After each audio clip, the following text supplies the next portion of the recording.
नमस्कार, खबरां दे इस बुलेटिन च तुहाडा स्वागत। मैं रजनी। पहला पेश ने चोणवीआं खबरां। प्रधानमंत्री नरेंद्र मोदी भलके एक दिना फेरी ते फिरोजपुर आउणगे। प्रधानमंत्री मोदी 42,750 करोड़ रुपए तो वध लागत दे कई विकास प्रोजेक्टां दा नींह पत्थर रखणगे ते उद्घाटन करनगे। प्रधानमंत्री जनतक रैली नूं संबोधन करनगे। प्रधानमंत्री दी फिरोजपुर फेरी नूं लैके पंजाब दे वख-वख हिस्सिਆਂ ਵਿੱਚ ਲੋਕਾਂ ਵਿੱਚ ਭਾਰੀ ਉਤਸ਼ਾਹ।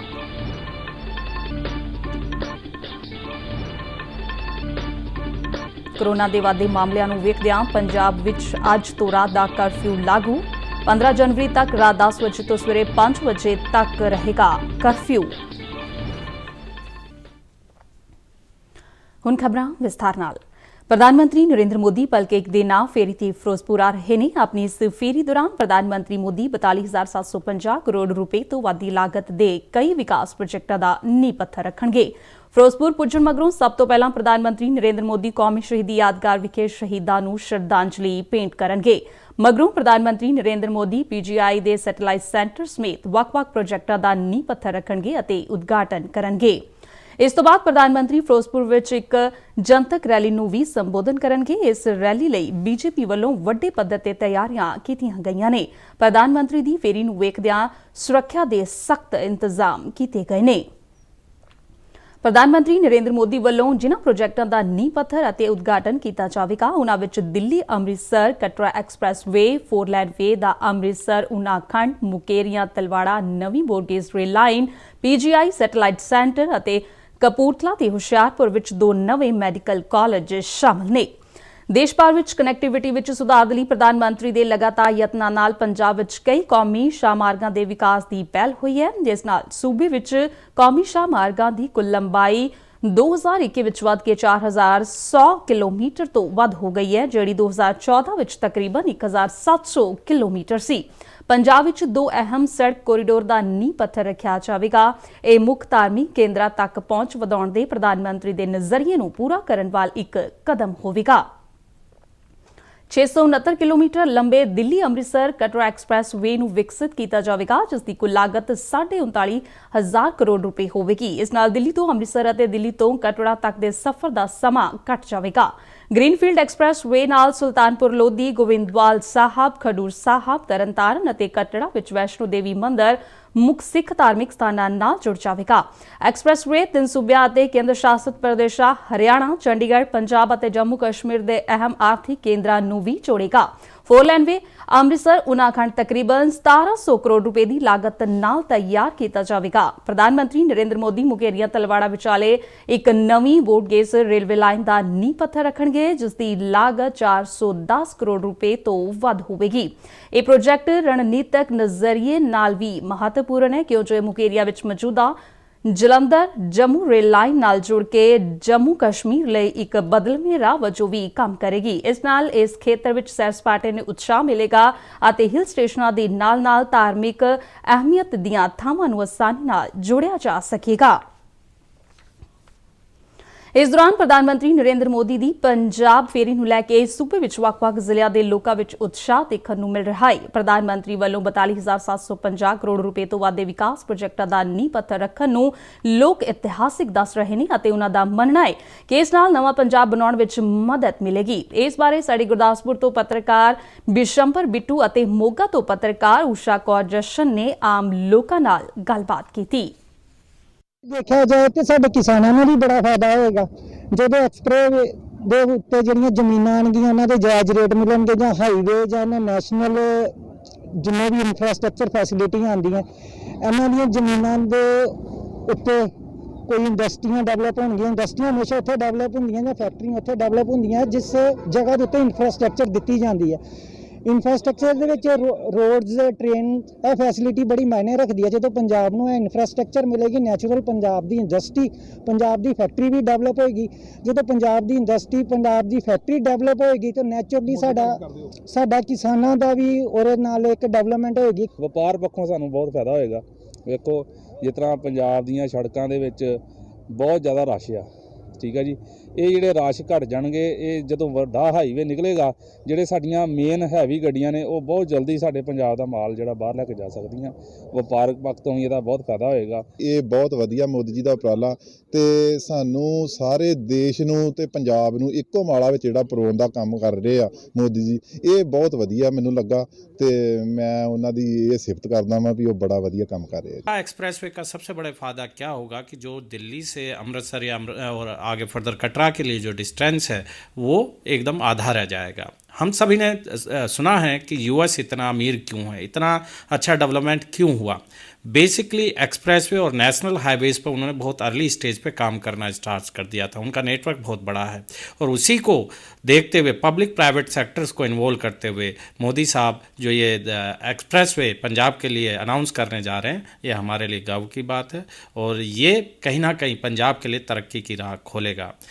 मेडिकल कॉलेजेस का आना और पीजीआई सेंटर का सैटेलाइट सेंटर यहाँ पे फ़िरोज़पुर में होना, ये एक पंजाब में बहुत ही बड़ी उपलब्धि है, जो कि मेडिकल सेवाओं से हम थोड़े से जैसे हमारे बैकवर्ड एरिया थोड़े से हमारे पीछे रह गए थे, पर ये 3 चीज़ें आने से हम मेडिकल फैसिलिटीज़ में अपने आप को वर्ल्ड क्लास इंफ्रास्ट्रक्चर और वर्ल्ड क्लास ट्रीटमेंट के लायक हमारे पंजाब में हमारी सुविधाएं उपलब्ध कराई जाएंगी।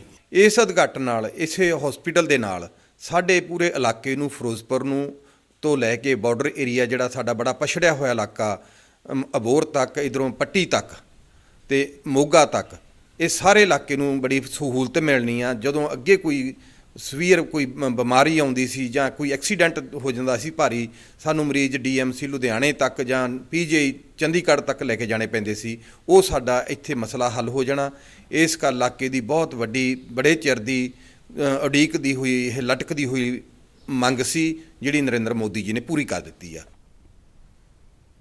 ਆਜ਼ਾਦੀ ਕਾ ਅੰਮ੍ਰਿਤ ਮਹੋਤਸਵ ਨੂੰ ਸਮਰਪਿਤ ਆਜ਼ਾਦੀ ਕਾ ਸਫ਼ਰ ਤਹਿਤ ਅਸੀਂ ਭਾਰਤ ਦੀ ਆਜ਼ਾਦੀ ਵਿੱਚ ਯੋਗਦਾਨ ਪਾਉਣ ਵਾਲੇ ਵੱਖ-ਵੱਖ ਮੰਨੇ ਪ੍ਰਮੰਨੇ ਅਤੇ ਗੁਮਨਾਮ ਆਜ਼ਾਦੀ ਸੰਗਰਾਮੀਆਂ ਦੇ ਜੀਵਨ ਤੇ ਪਹਿਲੂਆਂ ਤੋਂ ਤੁਹਾਨੂੰ ਜਾਣੂ ਕਰਵਾਉਂਦੇ ਹਾਂ। ਇਸ ਤੋਂ ਇਲਾਵਾ ਆਜ਼ਾਦੀ ਦੇ ਸੰਘਰਸ਼ ਨਾਲ ਜੁੜੀਆਂ ਹੋਰ ਗਤੀਵਿਧੀਆਂ ਬਾਰੇ ਵੀ ਦੱਸਦੇ ਹਾਂ। ਅੱਜ ਦੀ ਕੜੀ ਵਿੱਚ ਅਸੀਂ ਤੁਹਾਨੂੰ ਗਾਂਧੀਵਾਦੀ, ਸੁਤੰਤਰਤਾ ਸੈਨਾਨੀ ਅਤੇ ਅਰਥ ਸ਼ਾਸਤਰੀ ਜੋਸਫ ਚੈਲਾਦੁਰਈ ਕੁਮਾਰੱਪਾ, ਰਾਸ਼ਟਰਵਾਦੀ ਮੌਲਾਨਾ ਮੁਹੰਮਦ ਅਲੀ ਜੋਹਰ ਅਤੇ ਆਜ਼ਾਦੀ ਘੁਲਾਟੀਏ ਵਿਸ਼ਨੂੰ ਦੱਤਾਤ੍ਰੇय ਚਿਤਲੇ ਬਾਰੇ ਜਾਣਕਾਰੀ ਦੇ ਰਹੇ ਹਾਂ।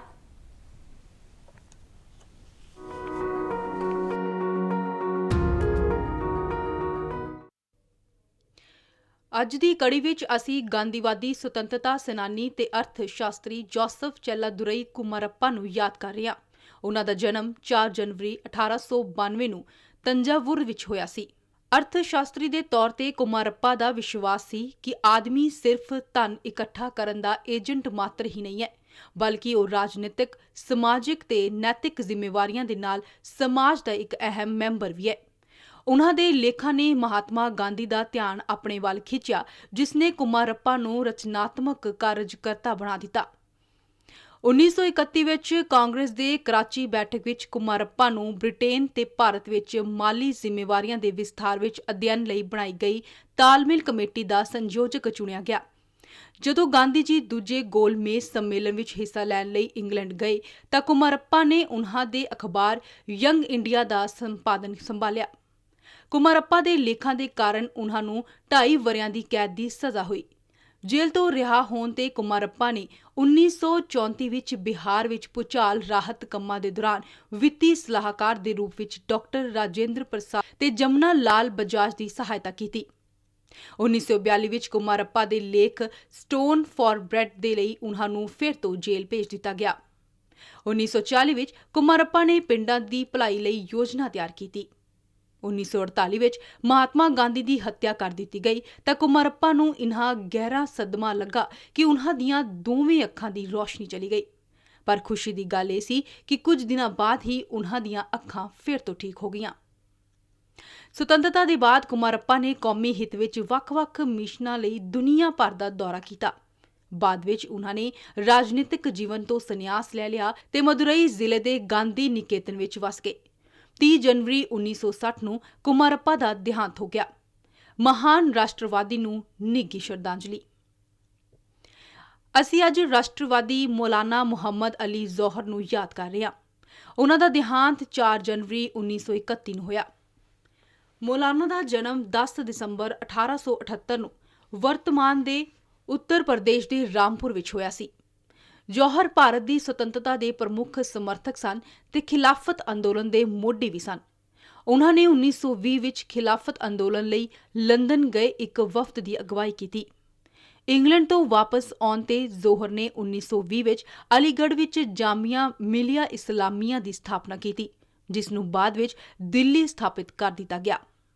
ਜੌਹਰ ਸ਼ੁਰੂ ਵਿੱਚ ਮੁਸਲਿਮ ਲੀਗ ਦੇ ਮੈਂਬਰ ਸਨ, ਪਰ 1919 ਵਿੱਚ ਇੰਡੀਅਨ ਨੈਸ਼ਨਲ ਕਾਂਗਰਸ ਵਿੱਚ ਸ਼ਾਮਲ ਹੋ ਗਏ। 1923 ਵਿੱਚ ਉਹ ਕਾਂਗਰਸ ਦੇ ਕੌਮੀ ਪ੍ਰਧਾਨ ਬਣ ਗਏ। 1930 ਵਿੱਚ ਜੌਹਰ ਨੇ ਖਰਾਬ ਸਿਹਤ ਦੇ ਬਾਵਜੂਦ ਗੋਲਮੇਜ਼ ਸੰਮੇਲਨ ਵਿੱਚ ਹਿੱਸਾ ਲਿਆ। ਉੱਥੇ ਉਹਨਾਂ ਨੇ ਇਹ ਗੱਲ ਕਹੀ ਕਿ ਮੈਨੂੰ ਆਜ਼ਾਦੀ ਦਿਓ ਜਾਂ ਮੇਰੀ ਕਬਰ ਲਈ 2 ਗਜ਼ ਜ਼ਮੀਨ ਦਿਓ, ਮੈਂ ਗੁਲਾਮ ਦੇਸ਼ ਵਿੱਚ ਵਾਪਸ ਨਹੀਂ ਜਾਣਾ ਚਾਹੁੰਦਾ। ਇਹ ਸ਼ਬਦ ਸੱਚ ਸਾਬਤ ਹੋਏ ਤੇ 4 ਜਨਵਰੀ 1931 ਨੂੰ ਲੰਡਨ ਵਿੱਚ ਹੀ ਉਹਨਾਂ ਦਾ ਦੇਹਾਂਤ ਹੋ ਗਿਆ। ਉਹਨਾਂ ਦੇ ਜੱਦੀ ਪਿੰਡ ਵਿੱਚ ਮੌਲਾਨਾ ਮੁਹੰਮਦ ਅਲੀ ਜੌਹਰ ਵਿਸ਼ਵ ਵਿਦਿਆਲੇ ਦੀ ਸਥਾਪਨਾ ਰਾਮਪੁਰ ਦੇ ਉਸ ਮਹਾਨ ਸਪੂਤ ਨੂੰ ਸੱਚੀ ਸ਼ਰਧਾਂਜਲੀ ਹੈ। ਅਸੀਂ ਅੱਜ ਸੁਤੰਤਰਤਾ ਸੈਨਾਨੀ ਵਿਸ਼ਨੂੰ ਦੱਤਾਤ੍ਰੇय ਚਿਤਲੇ ਨੂੰ ਵੀ ਯਾਦ ਕਰ ਰਹੇ ਹਾਂ। ਵਿਸ਼ਨੂੰ ਦਾ ਜਨਮ 4 ਜਨਵਰੀ 1906 ਨੂੰ ਮਹਾਰਾਸ਼ਟਰ ਦੇ ਕੋਲਹਾਪੁਰ ਵਿੱਚ ਹੋਇਆ ਸੀ। 1940 ਵਿੱਚ ਇੰਡੀਅਨ ਨੈਸ਼ਨਲ ਕਾਂਗਰਸ ਦੇ ਰਾਮਗੜ੍ਹ ਸੰਮੇਲਨ ਵਿੱਚ ਚਿਤਲੇ ਅਤੇ ਕੇ.ਐਮ. ਅਸ਼ਰਫ ਦੇ ਮੁੱਖ ਪ੍ਰਸਤਾਵ ਵਿੱਚ ਸੋਧ ਦਾ ਪ੍ਰਸਤਾਵ ਕੀਤਾ, ਜਿਸ ਨੂੰ ਸੁਤੰਤਰਤਾ ਲਈ ਸੰਘਰਸ਼ ਦੀ ਸ਼ੁਰੂਆਤ ਕਿਹਾ ਗਿਆ। ਇਸ ਵਿੱਚ ਬ੍ਰਿਟਿਸ਼ ਸਰਕਾਰ ਨਾਲ ਕਿਸੇ ਵੀ ਸਮਝੌਤੇ ਤੋਂ ਇਨਕਾਰ ਕੀਤਾ ਗਿਆ ਸੀ। 1955 ਵਿੱਚ ਚਿਤਲੇ ਨੇ ਪੁਰਤਗਾਲੀ ਨਿਯੰਤਰਣ ਵਾਲੇ ਗੋਆ ਨੂੰ ਭਾਰਤ ਵਿੱਚ ਮਿਲਾਉਣ ਦੀ ਮੰਗ ਕਰਦੇ ਹੋਏ 1000 ਤੋਂ ਵੱਧ ਸੁਤੰਤਰਤਾ ਘੁਲਾਟੀਆਂ ਦੀ ਅਗਵਾਈ ਕੀਤੀ। ਪੁਰਤਗਾਲੀ ਸੈਨਾ ਨੇ ਗੋਲੀਬਾਰੀ ਚਾਲੂ ਕਰ ਦਿੱਤੀ ਤੇ ਕਈ ਸਾਥੀਆਂ ਨਾਲ ਚਿਤਲੇ ਜ਼ਖਮੀ ਹੋ ਗਏ। ਬਾਅਦ ਵਿੱਚ ਚਿਤਲੇ 1957 ਤੋਂ 1961 ਵਿੱਚ ਆਪਣੇ ਦੇਹਾਂਤ ਤੱਕ ਬੰਬਈ ਵਿਧਾਨ ਸਭਾ ਦੇ ਮੈਂਬਰ ਰਹੇ। ਮਹਾਨ ਰਾਸ਼ਟਰਵਾਦੀ ਚਿਤਲੇ ਨੂੰ ਸ਼ਤ-ਸ਼ਤ ਨਮਨ।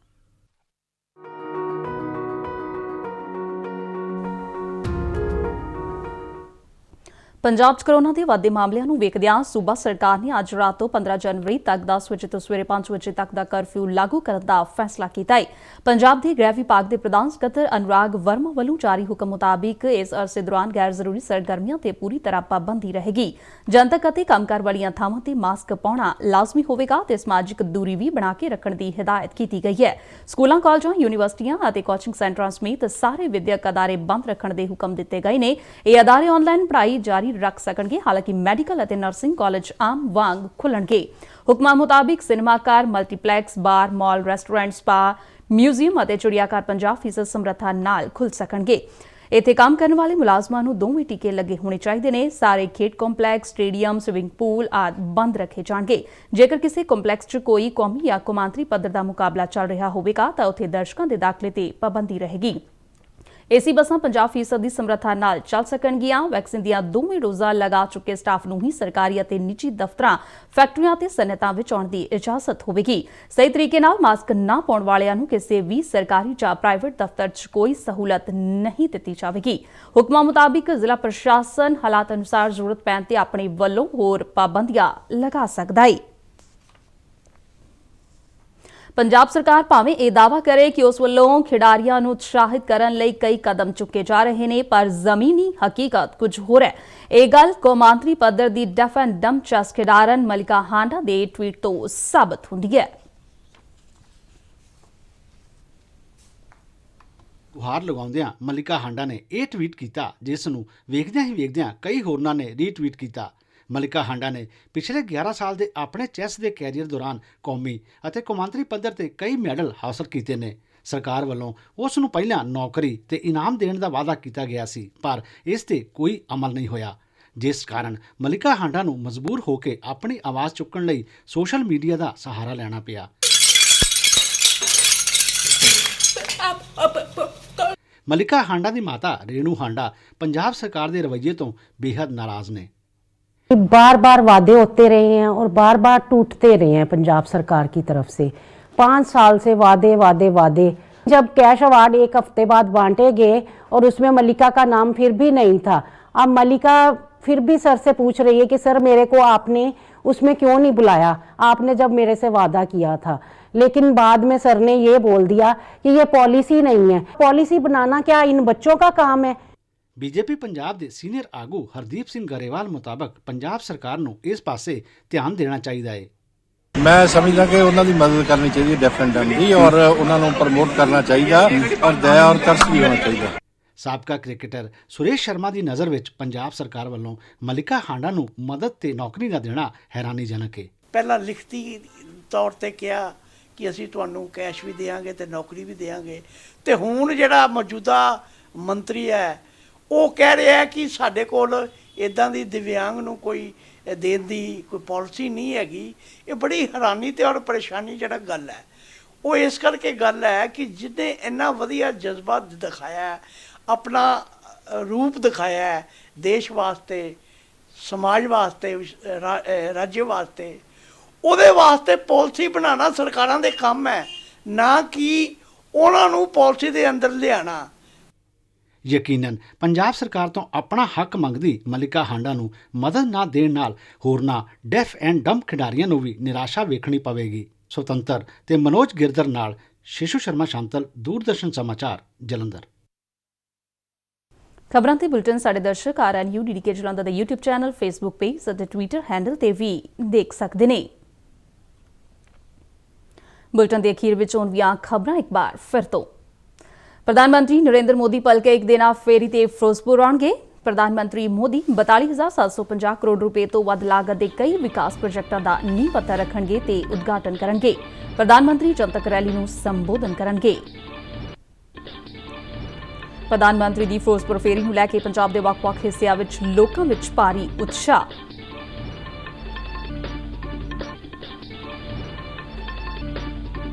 ਕੋਰੋਨਾ ਦੇ ਵੱਧਦੇ ਮਾਮਲਿਆਂ ਨੂੰ ਵੇਖਦਿਆਂ ਪੰਜਾਬ ਵਿੱਚ ਅੱਜ ਤੋਂ ਰਾਤ ਦਾ ਕਰਫਿਊ ਲਾਗੂ। 15 ਜਨਵਰੀ ਤੱਕ ਰਾਤ 10 ਵਜੇ ਤੋਂ ਸਵੇਰੇ 5 ਵਜੇ ਤੱਕ ਰਹੇਗਾ ਕਰਫਿਊ। ਇਸ ਦੇ ਨਾਲ ਹੀ ਖਬਰਾਂ ਦਾ ਬੁਲੇਟਿਨ ਖਤਮ ਹੋਇਆ। ਮੈਂ ਮਾਸਕ ਲਗਾ ਕੇ ਸਟੂਡੀਓ ਤੋਂ ਬਾਹਰ ਜਾ ਰਹੀ ਹਾਂ ਤੇ ਤੁਸੀਂ ਵੀ ਘਰੋਂ ਨਿਕਲਣ ਲੱਗੇ ਮਾਸਕ ਜ਼ਰੂਰ ਪਾਓ ਤੇ ਮੈਨੂੰ ਦਿਓ ਆਗਿਆ। ਨਮਸਕਾਰ।